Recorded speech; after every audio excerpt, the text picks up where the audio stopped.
Okay, this is example 3, an initial value problem in your book. If you'd like to go ahead and read it, there's some gaps in this problem, so I just want to go ahead and fill those in. If you understand the gaps from 4.1 and 4.2, that's fine. But I think repetition is the motherhood of retention. So the more you write the problem, the better, the more comfortable you'll feel with it. So again, if it's this is review, then just fast forward it to the part that you don't maybe quite understand. Okay, so again, initial value problems. So this is my differential equation, my initial conditions.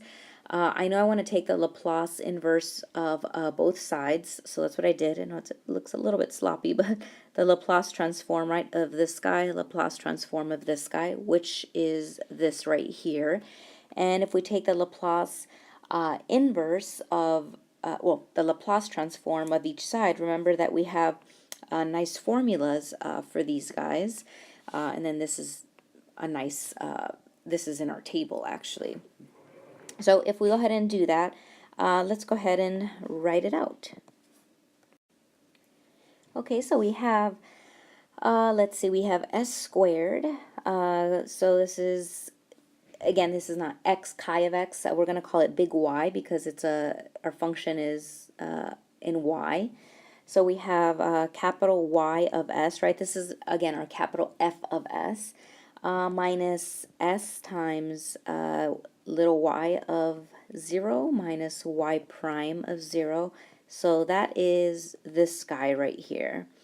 Now this guy, well, plus 4 times the Laplace of y prime, right? That was y double prime. So y prime is simply going to be s times y of s minus little y of 0. Again, we use these formulas in section 4.2. And then this is just plus 4 times the Laplace of just y. And so that's, let's see, plus 4 times, that's just y of s.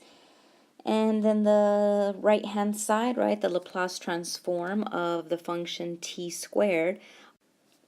From, again, our table in section 4.1, this is a t to the n, right? T to the n, where n is 2. So this is n factorial, so that's 2 factorial, but we know that's just 2, right? 2 times 1 over s to the n plus 1. So that's where they're getting 2 over s cubed.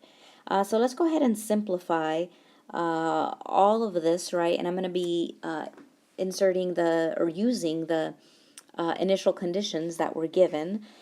So let's see, we have s squared y of s, and let's see, y of 0, this is nice because this is all 0, this is all 0.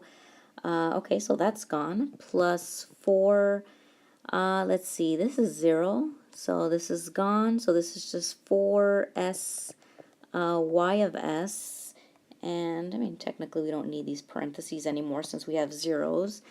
Plus 4y of s equals 2 over s cubed. And I can factor out a y of s, right, in each term. So I get s squared plus 4s plus 4 times y of s equals 2 over s cubed. And again, we get this nice quadratic form, which we like.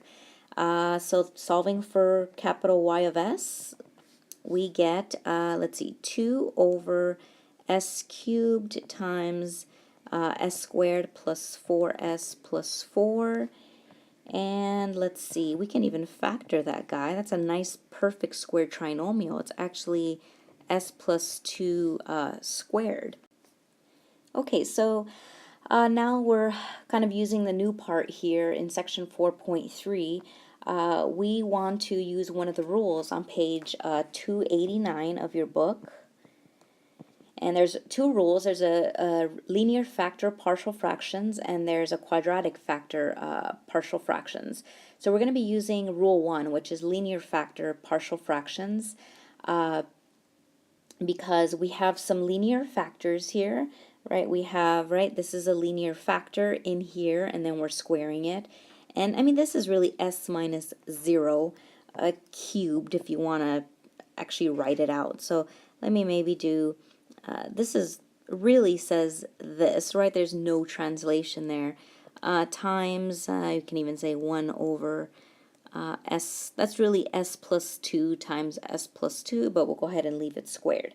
Okay, so the rule says I can rewrite this, right? Because I'm going to, in order to solve for y, right, this is, whoops, I want my arrow here, this is a capital Y of s, so we're going to eventually take the inverse of this. But we're going to use partial fractions, so we need sums, and that's why you see sums in equation 2 on page 289.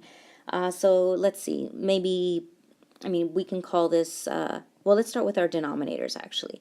So we have s cubed, so you start with, and, well, let's go ahead and leave it like this.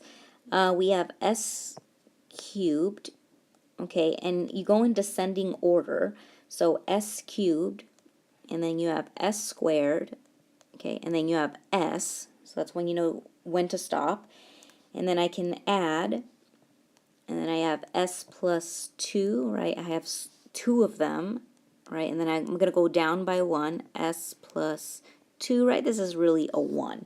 So again, these are linear factors, right? This guy, the s plus 2, is a linear factor. It just says I have 2 of them. Again, this is really, you know, s plus 2 times a quantity, s plus 2. Yes, if you FOIL it, it's technically a quadratic factor, but we're not using the quadratic factors because notice in rule 2 you have s minus 2 quantity squared in the denominator plus another square. So again, linear factors, I'm using rule 1. And again, we want to pick some constants, so maybe say A, B, C, D, E. If you'd like to use A1, A2, all the way to A5, that's perfectly fine. And I'll go ahead and stop here, and I'll continue the rest of the problem in the next video.